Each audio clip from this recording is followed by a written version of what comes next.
I want you to picture a receipt.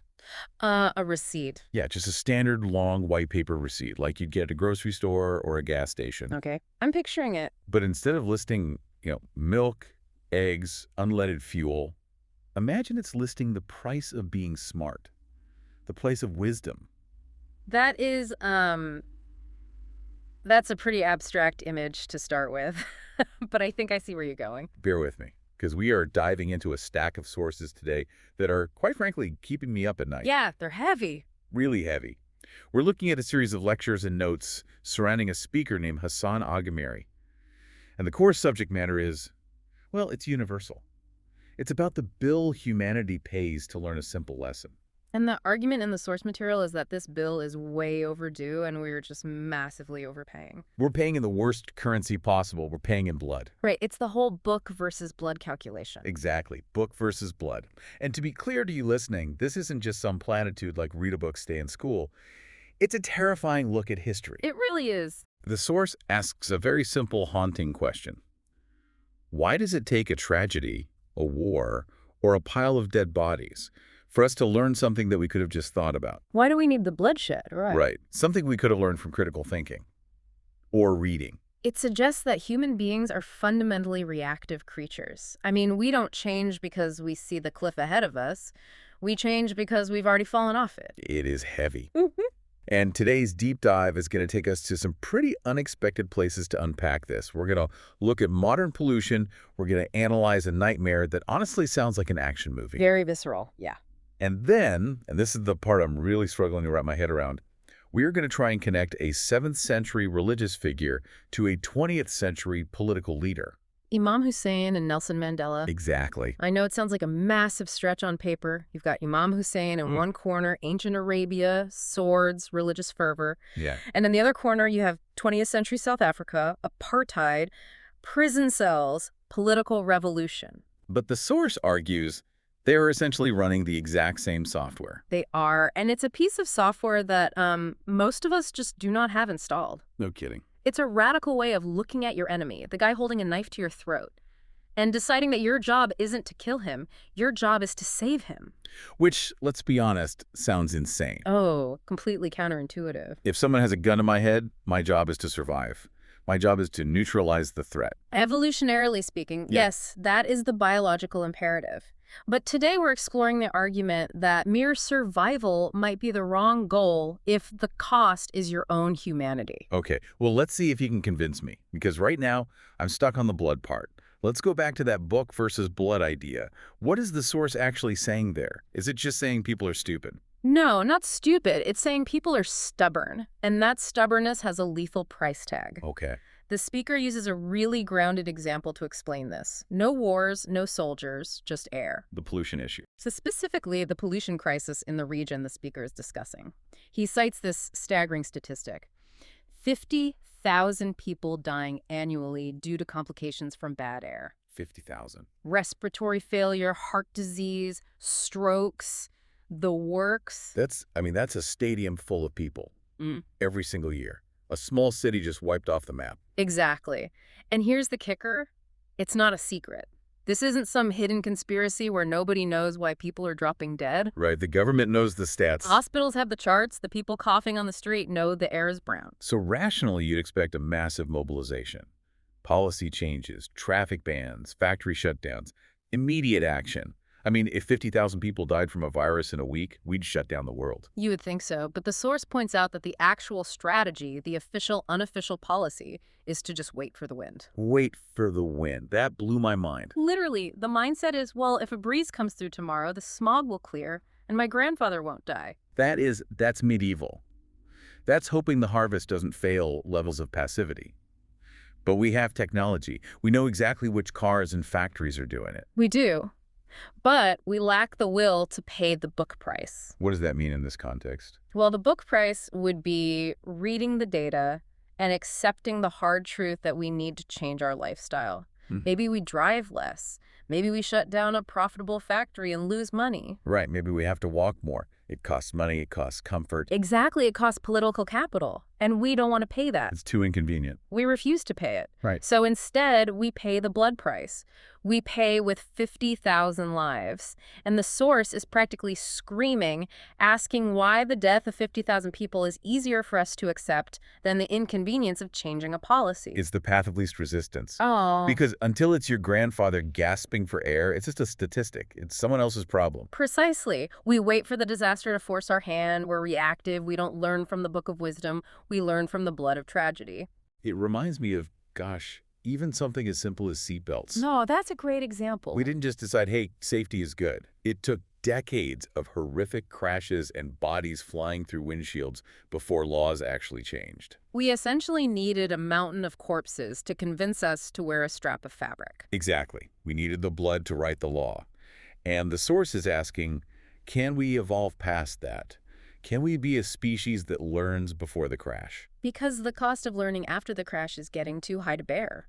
Okay, so we have this societal laziness. We wait for the crash. But then the source material pivots to something much more personal. And we need to talk about this dream. The action movie dream. Yeah. I have to say, when I first read this part of the notes, I thought, Yeah. yeah. And that sounds like a cool dream. Right, because on the surface, it's a total hero fantasy. Let's set the scene for the listener. The speaker is in this dream state. He's protecting two kids, a little girl, maybe 8 or 9, and her younger brother. And they're being hunted. It's not vague danger, it's specific. Armed terrorists are coming to kill these children. The stakes couldn't be higher. It's a binary choice. You or them. The innocents or the monsters. So in the dream, the speaker doesn't hesitate. He grabs a gun, he engages, and he wins. He takes out 7 or 8 of these guys, puts the kids in the car, drives off into the safety of the distance. In any Hollywood structure, that's the climax. The audience cheers. Justice is served. You save the kids, the bad guys are dead. Exactly. I'm reading this thinking, good job, man. But then the dream doesn't end there, or rather, the feeling doesn't end. No, the aftermath is brutal. He describes waking up, or the moments after the violence in the dream, and he isn't pumping his fist. He's devastated. He's shaking. He says he felt this immense wave of nausea. Right. He's washing his face, looking at his hands, and asking himself, why did I kill them? And that's the disruption. That's the glitch in our action movie programming. But wait, I have to play devil's advocate here for a second. They were terrorists. They were actively trying to kill kids. Why should he feel guilty? If I did that, I'd feel like a hero. Would you? Or do you just think you would because that's what culture tells you to feel? Well, I'd like to think I would. I saved the kids. Yeah. That's the objective good. You saved the kids, yes, that is good. But the method was extinguishing 8 human lives. And the source argues that the human soul, the deep spiritual core of a person, isn't built to kill. It's not wired for it. Exactly. Even when your brain says it was justified, your soul says, I just destroyed a universe. I just destroyed a universe. That's a huge phrase. It comes from this ancient idea that every human being is a world unto themselves. Their memories, their potential, their connections. When you kill one, you kill all of that. He says it ruined his week. He couldn't eat. He'd see violence on TV and just scream at the screen. He realized that the act of killing, even if necessary, leaves a deep scar on the killer. It's a moral injury. Exactly. He's describing what many soldiers actually feel in real life. PTSD isn't just about being afraid of loud noises. Often it's a moral injury. It's the soul rejecting the act of violence it was forced to commit. So he's saying that violence is radioactive. Even if you use it for the right reasons, to save the kids, you still get radiation poisoning. That is a brilliant way to put it. Yes. And if a dream can do that, if a mere simulation of violence can ruin a man's week, what does real war do to us? What does it do to a society? It fundamentally breaks us down. The source is suggesting we are far too comfortable with the idea of killing bad guys, not realizing that the act of killing destroys us too. And this perfectly sets the stage for the real heavyweights of this deep dive. Because if killing the bad guy destroys your soul, then what is the alternative? Do you just let the bad guy win? No, you don't let them win, you change the game entirely. And this brings us to the first of our 2 icons, Imam Hussein. Okay, we need to set the stage here, because if you listening aren't familiar with 7th century Islamic history, you might miss the gravity of this moment. Messy is an understatement for that political landscape. Yeah, the Prophet's granddaughter has been dead for some time. It's a civil war for the soul of the religion. On one side, you have the Caliph, Yazid, immensely powerful, huge army, endless resources. Right. And on the other, you have Hussein, the prophet's grandson, with this tiny group of family and followers. We are talking fewer than 100 men. David versus Goliath. But Yeah. Goliath has a tank division. Exactly. And they are heading toward a place called Karbala. But before they get there, they're intercepted. A massive battalion blocks their path. Enter the antagonist. Her. Her Ibn Yazid al-Riyahi, he's a general, a career military man. And he is the one who effectively seals Hussein's fate. He blocks the road, he cuts off their water. He traps them in the killing box. Yes. So let's be super clear. He is the enemy. There is no ambiguity. He's the reason the tragedy happened. He's the guy holding the knife. Right.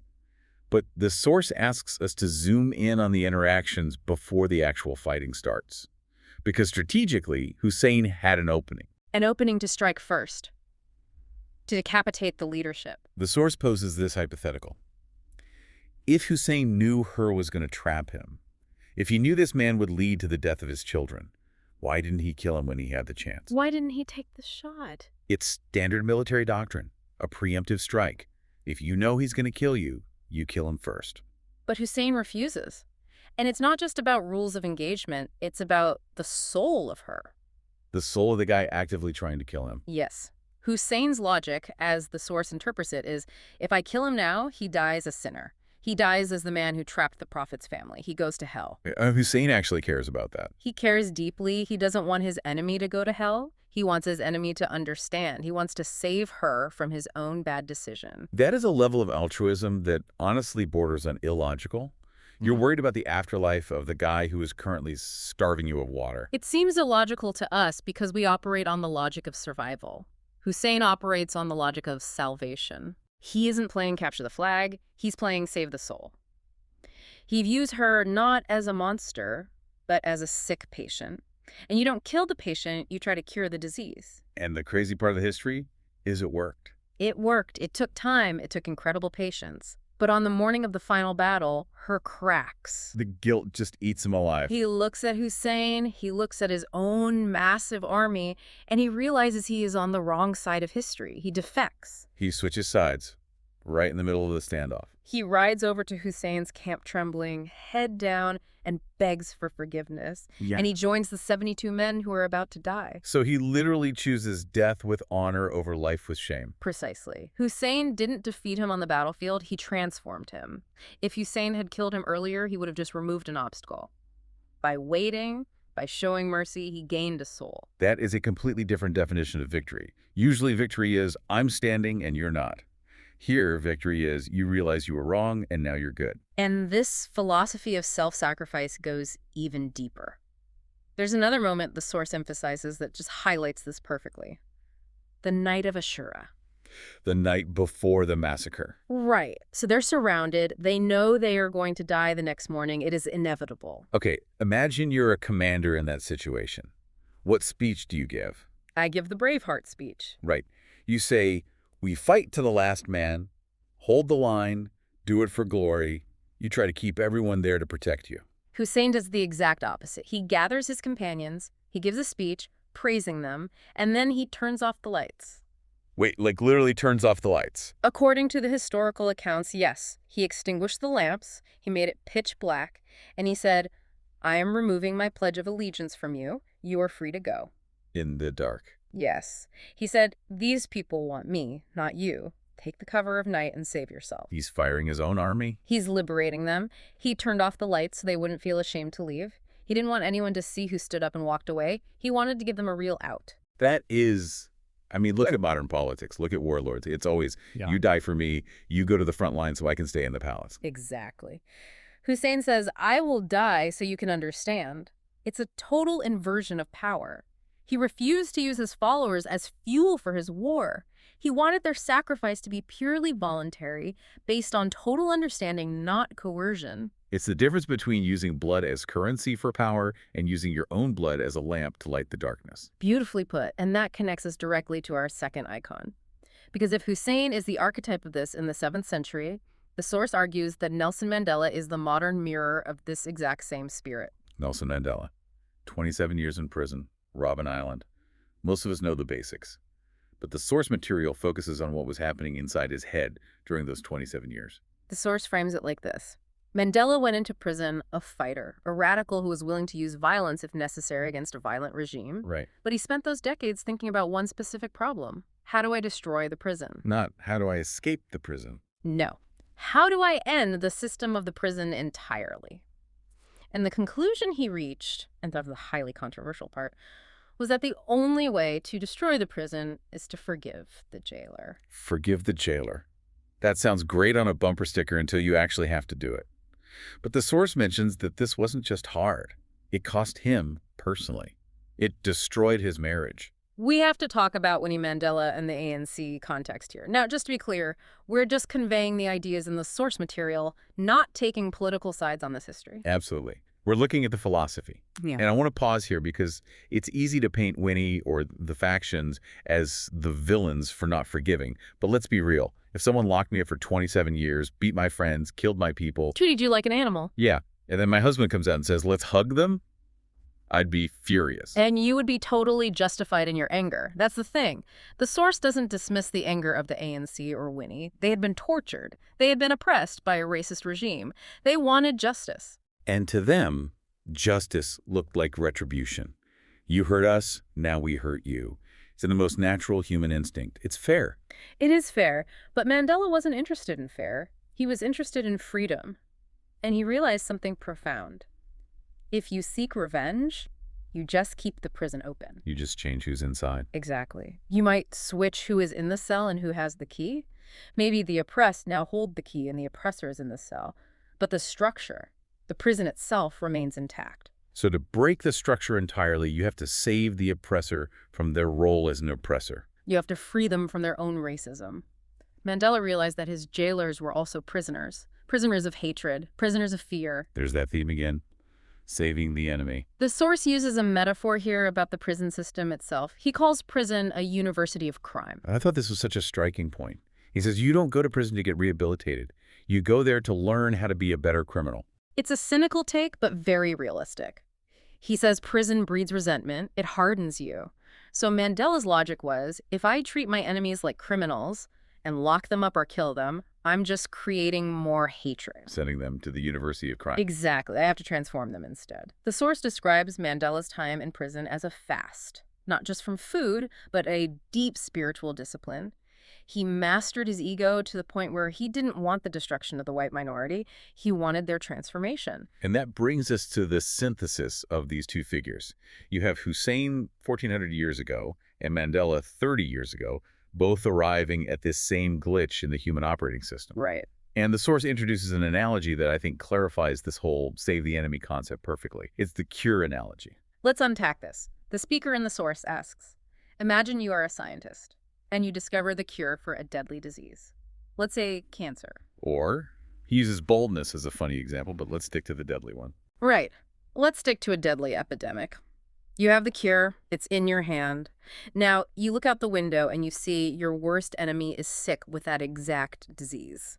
He is dying. This is the guy who ruined your life. Do you withhold the cure? If I'm being petty, maybe. I say good. Karma came for you. But if you are a true healer, if you are truly a humanitarian, you give the cure to everyone. You don't check their political ID card before you save their life. Because the value of the cure and the value of life supersedes the petty conflict. Exactly.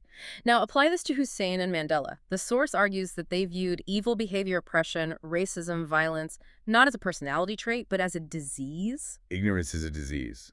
Hatred is a sickness. So her blocking the road was sick with ignorance. The apartheid wardens were sick with racism. And Hussein and Mandela were the doctors. Yes. Their goal wasn't to kill the patient. It was to kill the virus. If you kill the patient, the doctor has failed. This is such a radical shift in how we define winning. Because in modern warfare, in video games, in movies, winning is a body count. We killed 1,000 of them, they killed 100 of us, we won. The source explicitly critiques this modern framing. He mentions the fight against extremist groups like ISIS or the Taliban. He says, look, even when you kill a member of ISIS, you shouldn't be celebrating, you should be mourning. Mourning. Yeah. It's really hard to swallow. These are people committing atrocities. I know, but listen to the logic here. He says you should mourn because a human life, a potential force for good, was twisted into something evil and then destroyed. That is a tragedy. A life was wasted in ignorance. The goal shouldn't be, how many can Yeah. be killed. The goal should be, how do we stop the ideology that infects them? He says, I do not want you to die. That's the core message. Even if you want me to die, I don't want you to die. I want you to wake up. It's the ultimate high ground. Mm. But, and here is the pivot, the source material acknowledges that this is incredibly hard for normal people to do. We aren't all Mandelas.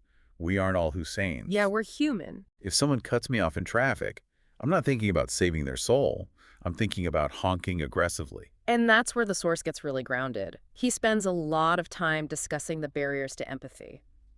Why is this so hard for us? Why do we fail at this? He tells a story about a taxi driver. Yeah. And we need to tell this fully because it really hit home for me. It's a profound story about the social mask. So the speaker needs to move some furniture or a TV, and he hails this beat-up old Paycan, a really old rundown car. You can basically smell the exhaust just listening to the story. Exactly. The driver is a mess. He's shaking, he's driving erratically, he's clearly not doing well. And the speaker is sitting there, probably holding onto the door handle, thinking, this guy is a disaster. Is he on drugs? Is he crazy? We've all been there. You judge the surface. Why is this guy so jittery? Why is his car so dirty? So they get to the destination, and the speaker asks, how much? And the driver does the tear-off thing, you know, the cultural politeness of saying, oh, it's free, don't worry about it, when it's definitely not free. Right. But the speaker insists.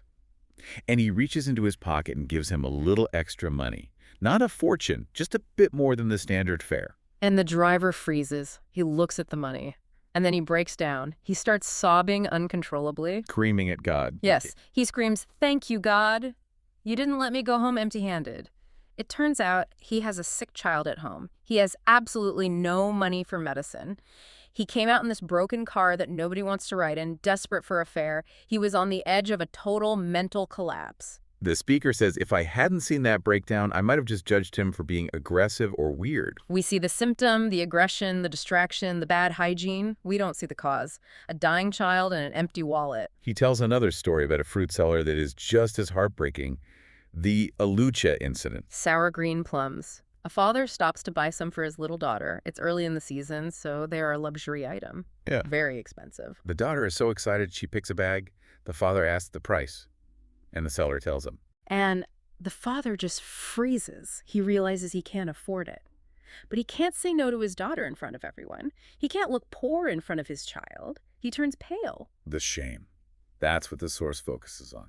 The hidden, burning shame of poverty in society. The speaker, who happens to own the shop in this story, sees this happening. He steps in, pretends it's no big deal, and tells the father it's on the house just to save the man's dignity, to stop him from breaking in front of his daughter. The source uses these stories to explain why people are angry, why people come out into the streets, why people shout insults at leaders, or even curse religious figures. He asks, why are we so surprised when people are full of hate? If a man is humiliated every single day, if he can't buy medicine, if he can't buy plums for his daughter, if he is invisible, of course he's going to lash out. Of course he's going to be toxic. And this is where the Hussein response comes back in. The source says, when people insulted the religious figures of the past, came right up to them and cursed them out of sheer pain, they didn't pull a sword. They didn't call the guards to arrest them. No. They asked, are you hungry? Are you a stranger in this town? Do you need a place to sleep? They met pure aggression with radical hospitality. Because they understood that the aggression was a symptom of pain. If a dog bites you because its leg is trapped in a steel trap, you don't blame the dog. You try to open the trap. But today, man, today we just scream back, we film it and put it on social media. Look at this person losing their mind. We amplify the conflict. We monetize it. Which brings us to the final theological argument the source makes. And don't worry, to the listeners, this isn't a sermon. It's a linguistic breakdown of a specific prayer recited during Ramadan. But the interpretation the source offers is revolutionary. The prayer is, O Allah, introduce joy to the people of the graves. Simple sentence. But the source asks, who are the people of the graves? Everyone who's dead. Everyone, not just the saints, not just the believers, not just your grandma, everyone. So if you pray this and you truly mean it, you are asking God to bring joy to the souls of sinners, to the souls of your enemies, to the souls of the people you hated. He says, if I had the keys to hell, I'd shut it down. Right. He argues that a true believer, someone who really understands this prayer, would want the rehabilitation of every single soul. They wouldn't want eternal torture for anyone. They would want the sickness cured. Then he moves to the next line of the prayer. "O God, enrich every poor person." And here he gets really fierce. He says, you can't pray enrich every poor person and then critically underpay your own employees. Yeah, he calls out the hypocrisy directly. He says, don't pray for God to fix poverty while you are hoarding wealth. He critiques the whole charity versus justice model. He says the goal isn't to be a rich person who gives handouts to the poor because handouts humiliate people. The goal is to create a system where the worker gets a fair wage and can hold their head up high. I don't want your charity. I want my rights. Exactly. He mentions a moment where his own workers were upset because their pay was late. And he says, good, I'm glad they're upset. It means they know it's their right. They aren't begging me. They are demanding what is rightfully theirs. And finally, the line that connects right back to Mandela. Free every captive. If you pray free every captive, and you logically mean it, then you are fundamentally an abolitionist. You cannot support the prison system as it exists. The source is really hard on prisons. He is. He argues that if we were truly creative, truly compassionate, and truly smart, we would find a way to fix human behavior without cages. Because cages don't cure the disease, they just hide the patient from society. So putting it all together, we have Hussein on the battlefield refusing to kill the man who trapped him. Yeah. We have Mandela in the cell deciding to forgive the man who locked him up. And we have this theology that says, I want the graves empty of pain, and I want the prisons empty of people. It's a philosophy of total redemption. It rejects the idea of disposable humans. It says there is no such thing as human trash. There are only people who are lost, sick, or broken, and our job is to fix them, not burn them. It sounds beautiful, but it also sounds impossibly hard. And the source admits this, right? He says, I see the comments. People say, you're dreaming. This is poetry. In the real world, you need to crush your enemies. And his response to that is basically a mic drop. He says, look at the real world. Look at the blood. Look at the wars. Has crushing our enemies worked? That's the checkmate argument. We've been trying the crush them strategy for 10,000 years. And we still have wars. We still have prisons. We still have hate. He points to the cycles of violence in the Middle East, in Afghanistan. One group kills another.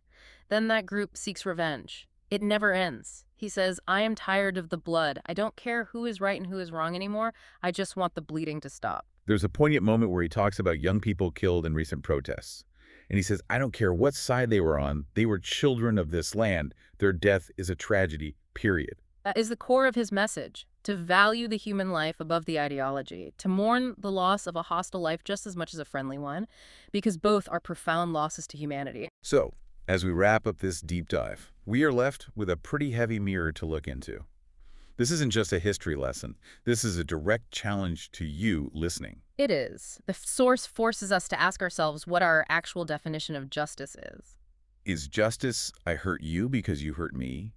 Or is justice, I fix you so you never hurt anyone again? Hussein and Mandela chose the second option, and they paid a massive price for it. Hussein paid with his life. Mandela paid with 27 years of his freedom. But they changed the world. They did.